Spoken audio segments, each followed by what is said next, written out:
Here's a few examples of how you can teach and share this iris technique in practice. For instance, in A Christmas Carol, don't just review your notes on Scrooge's transformation, teach it. Scrooge starts the novella as solitary as an oyster. Dickens uses this simile to suggest that his isolation is self-imposed, not circumstantial. The oyster closes by choice. By the final stave, he becomes the opposite, generous, connected, open. Dickens structures this transformation across 5 staves, like the movements of a piece of music, to make the point that redemption is always possible. The Victorian context. How does this really apply to today?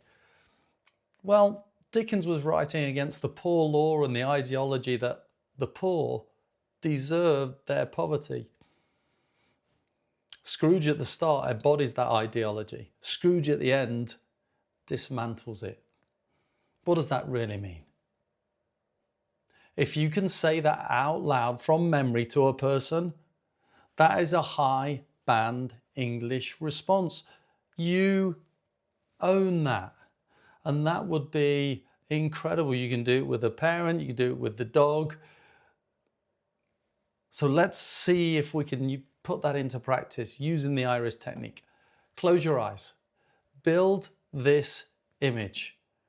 A king. What's your picture for a king? Enormous, golden armor, standing on a pedestal in the middle of a vast, empty desert. What do you see? He points at you with one finger and bellows, "My name is Ozymandias, King of Kings." His voice echoes across the miles of sand, but there's no one there to hear it. He's completely alone. The pedestal is crumbling underneath him, but he doesn't notice. See it, hear it, feel the emptiness of the desert. Now say the quote with me. Now say what it means. Now say why Shelley put it here. See, every time you say something out loud, it has power. That image holds the quote. The quote holds the analysis.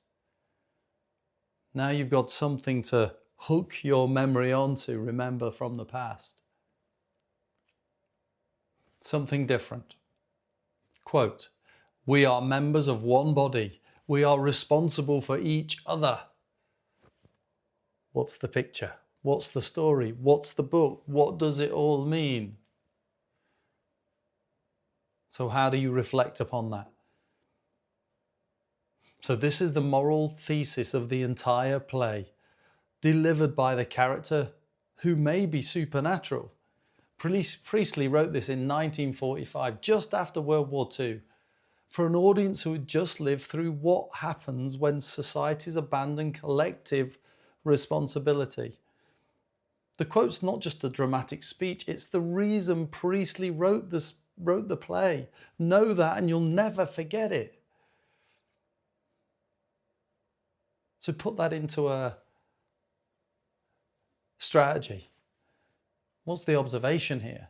Well, members suggest belonging, community, shared stake, one body, a metaphor for Christian resonance, linking to the idea that harm to one part harms the whole. Remember, responsible for each other, collective, not individual. Priestley specifically rejecting Berling's worldview, which is that a man looks after himself and his own. So what's the strategy? Maybe we've got physical gesture and repetition.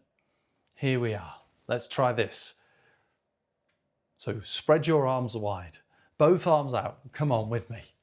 Like you're encompassing everyone around you, and say, "We are members of one body."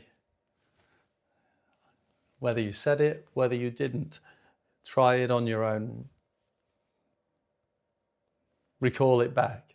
Now, cross both arms and point them back at yourself. Say, we are responsible for each other.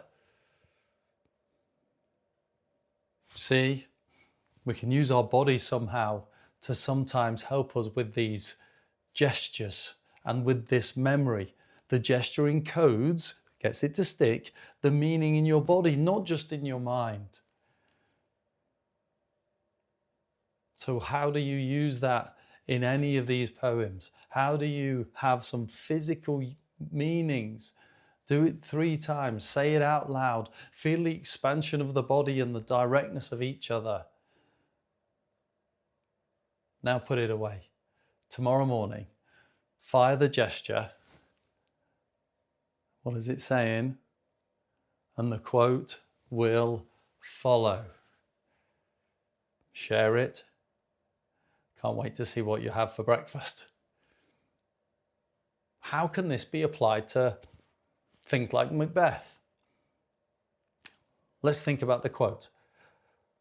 I have no spur to prick the sides of my intent, but only vaulting ambition, which o'erleaps itself and falls on the other. What's that mean?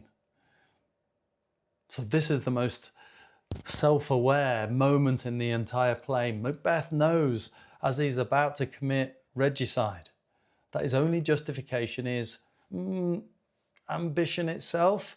There is no moral argument, no provocation, no greater good, just want. This quote unlocks the theme of unchecked ambition and explains why Macbeth's tragedy feels inevitable from this moment on. So that's the reflection. What's the implementer strategy?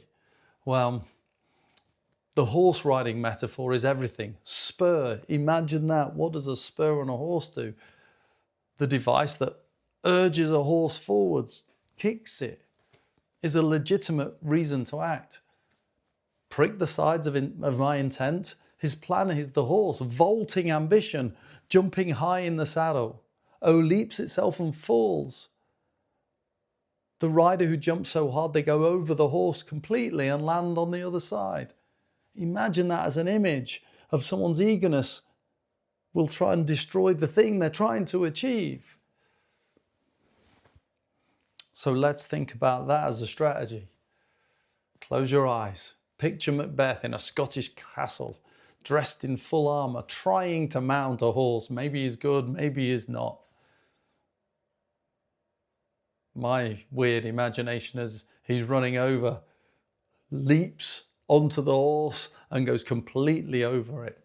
He lands on the other side, face first in the mud. The horse looks at him. Horse doesn't look impressed. Ridiculous? Probably. Forgettable? Try it. Now say the quote. Now explain the metaphor. Now connect it to the theme of ambition. You see, now you've used that strategy. The more absurd the image, the more the memory sticks. Silly sticks, boring fades. Use that iris technique.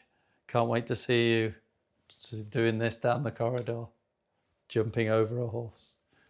Good luck. So your task. Use as many silly things that you can find. Let's see if you can use the vowels. A, E, I, O, U. A. Make an action. Actions speak louder than words. So picture the action. E. Exaggerate some things. I. Make it illogical. Doesn't make sense. The mind doesn't understand that. You remember dreams where you go, I have no idea what that happens. Why is that about? O. Make something outstanding. Macbeth in the Scottish armour. What does that mean? It's more outstanding. And similarly, unusual. So think about those. Apply them to as many different things as you can, and your memory will start to accelerate. Remember, practice and practice and practice. As often as you can, your brain will start to adapt. Good luck. See you in the next training.